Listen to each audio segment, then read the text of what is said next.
Bismillahirrahmanirrahim. In today's lecture, we will discuss implementation phase. In the last lectures, we discussed analysis phase, then we talked about design phase. So in this lecture, we will talk about implementation phase, which is the third main phase of software development life cycle.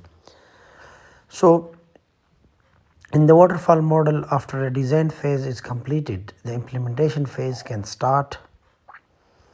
As we discussed that in waterfall model, after the design phase is completed, then we start implementation phase. In this phase, the programmer write the code for modules in procedural oriented design or write programs unit to implement classes in object oriented design. There are several issues we need to mention in each case. خجي وس ما تاسو دا خبره کوله چې مونږه procedural oriented paradigm هم ډسکس کوو او object oriented paradigm هم ډسکس کوو په different phases کې. نو که فار ایگزامپل مونږه procedural oriented design کړی نو مونږ به بیا کوډ لیکو او د هغې دپاره به different modules دي، د هغې دپاره به کوډ لیکو چې کوم procedures یا modules مونږ کریټ کړي د خپل سیسټم د یا د سافټویر نو د هغې لپاره به کوډ لیکو. آن دی ادر هینډ که زمونږه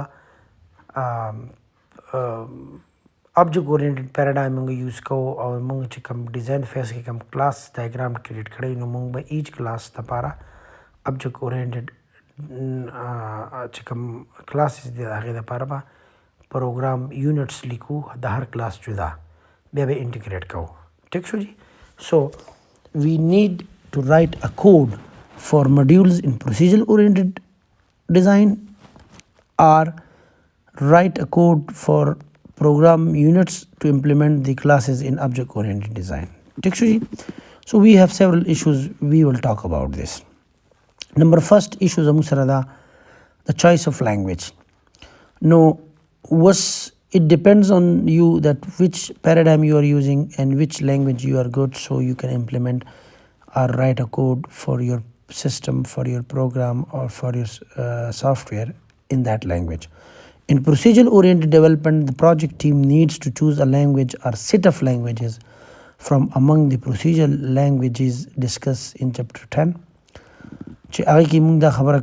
Although some languages like C++ are considered to be both procedural and object oriented language, normally an implementation uses purely procedural language such as C, Pascal. In object-oriented case, both C++ and Java are common. Was munga pa procedural-oriented development ki chi khabara kau, no project team chi kam de aga bada choose kai chi kam language mung use kau. Tik shu ji.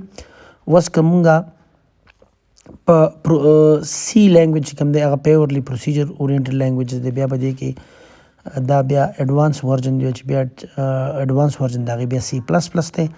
نو په سی پلس پلس کې نارملی پروګرامرز دا په پروسیجر کې هم ایڈجسټ کولی شي او په ابجیکټ اورینټډ کې ایڈجسټ کولی شي، مطلب کوډ دواړو کې هغې راتلی شي.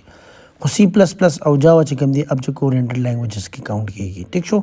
او سی لینګویج یا پاسکال لینګویج دا چې زاړه لینګویج دی مخکې به دا په پروسیجر اورینټډ پروګرامینګ کې یوز کېدل. نو هغه ډیپینډ کوي په چوایس اف لینګویج باندې چې کم پروګرامینګ ټیم دی ستا د سافټویر کمپنۍ کې تاسو یا په ستاسو کوم پروګرامینګ ټیم چې کوم څوک چې پروګرامینګ کوي کوډ به لیکي د ډیزاین دپاره نو هغه به ډیسایډ کوي. خو دا به د اول نه ډیسایډ وي څنګه چې ما تاسو ته ویلي چې انالیسس تاسو سټارټ کوئ نو فرام ویری بګیننګ یو ډیسایډ that which paradigm you are using. If you are using procedural oriented paradigm, then you need to do your analysis, then your design and then your implementation in procedural oriented programs. Ka object oriented paradigm تاسو use کوئ نو انالیسس به هم بیا object oriented په بیس باندې کېږي، ډیزاین به هم د object oriented په بیس باندې کېږي او داسې به تاسو کوډ چې لیکئ هغه هم د object oriented په بیس په تاسو لیکئ. any language چې هغه تاسو کې مطلب عبور رسیلی او تاسو پای کې ایکسپرټ یې نو تاسو به هغه لینګویج کې بیا کوډ لیکئ. ټیک شو جي. زمونږ سره بیا بل یو فیکټر دی چې سافټویر کوالټي دی. when you are building a software and you are creating a software, you need to create a quality software. اوس کوالټي سافټویر څه دی پای کې بیا زموږ سره ډفرنٹ د هغې اټریبیوټس دي چې هغه مونږ په ذهن کې ساتو. So the quality of a software created at the implementation phase is a very important issue. A software system of high quality is the one that satisfies the user requirements, meets the operating standard of organization and run efficiently on the hardware for which it was developed. However, if we want to achieve software system of high quality, we must be able to define some attributes of the quality. اوس څنګه چې ما تاسو ته ووایي چې په سافټویر کې چې کله تاسو کوالټي راوستل غواړئ نو ستاسو کوالټي کریټ کیږي په امپلیمنټیشن فیز کې. دا چې کوم کوډ تاسو لیکئ د کوم پروګرام یونټس لپاره یا د پروسیجرز لپاره تاسو چې کوم کوډ لیکئ د خپل ډیزاین لپاره نو په هغې کې تاسو خپل کوالټي راولئ. هغه په هغې کې بیا اټریبیوټس چې ډفرنټ چې د هغې خیال تاسو ساتئ چې ستاسو کوالټي به دې کې راشي. اوس مونږ هغه سافټویر سیسټم ته های کوالټي وایو چې هغه د یوزر ریکوایرمنټ سیټسفای کوي، چې کوم اپریټنګ سټینډرډز دي د ارګنایزیشن هغه سیټسفای کوي او افیشینټلی رن کیږي په هغه هارډویر کوم چې په هغه ارګنایزیشن کې استعمالیږي. ډفرنٹ هارډویر دي چې هغه سپورټ کوي او هغه افیشینټلی رن کوي. ټیک دی جی.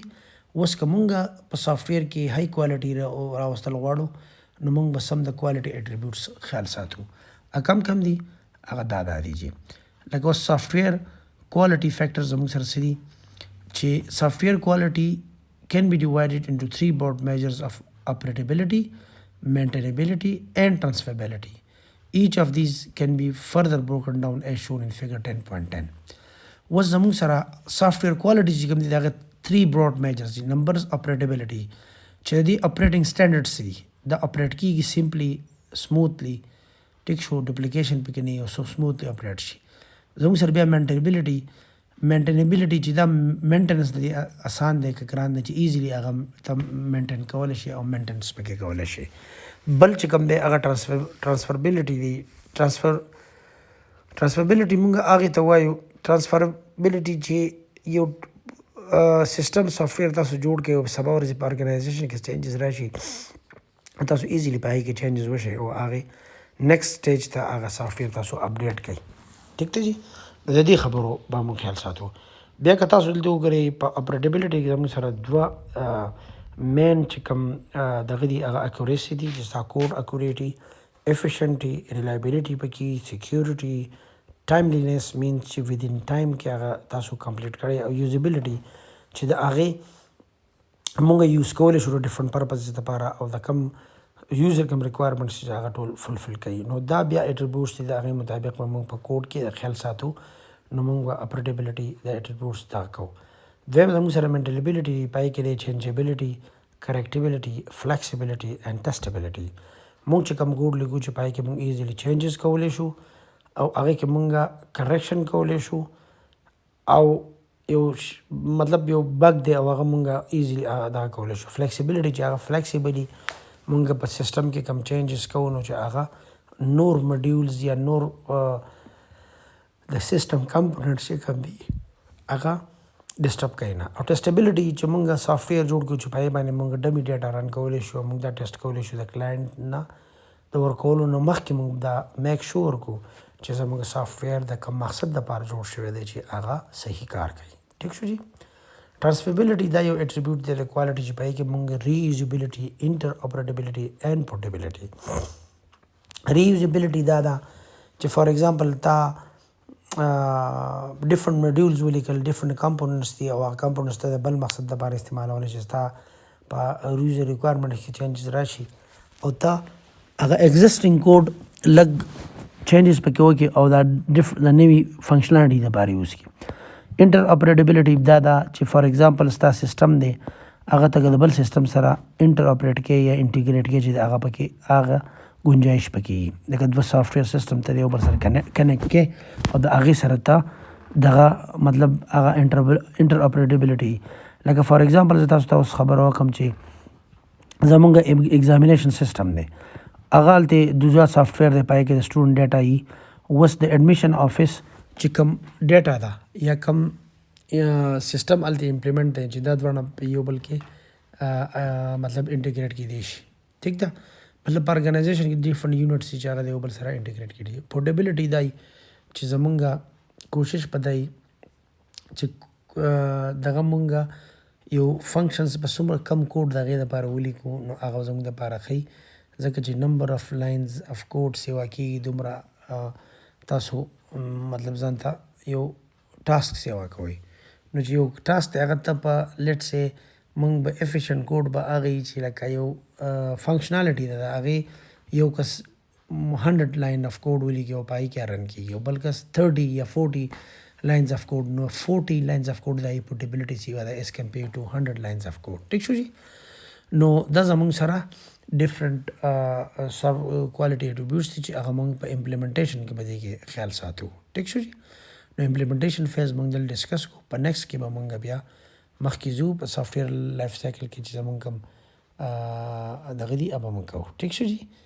او آی هوپ چې تاسو به دا لیکچر فل سټډي کوئ تاسو به یې واورئ که تاسو څه پرابلم وي یو کین آسک می کوېسچنز او this lecture link has been uploaded on your Google Classroom and also please do remember that you should do your attendance on time in Google Classroom چې کوم daily attendance دا تاسو کلیک کړئ او پای کې yes تاسو کلیک کړئ نو تاسو attendance په لګي ټیک شو تاسو کلاس په 12 o'clock نو والا د 1 PM پورې نو په هغې په منځ کې به تاسو attendance لګوئ ټیک شو جي او که په دغه ټایم کې تاسو مطلب ویډیو لږ وګورئ یا واچ نه کوئ نو تاسو وروسته چې کوم ټایم ملاویږي دا په یوټیوب چینل باندې زما پراته دي او په هغې کې بیا بیسټ دا دی چې تاسو یوټیوب چینل سبسکرایب کړئ نو چې ما ته زه چې کله دې ته اپلوډ کوم نو تاسو ته به نوټیفیکیشن راځي نو تاسو ته پته لګي چې یاره لیکچر نوی اپلوډ شوی دی نو په هغې کې به ته هم الرټ راځي او په دغه کې به ته هم الرټ راځي ټیک شو جي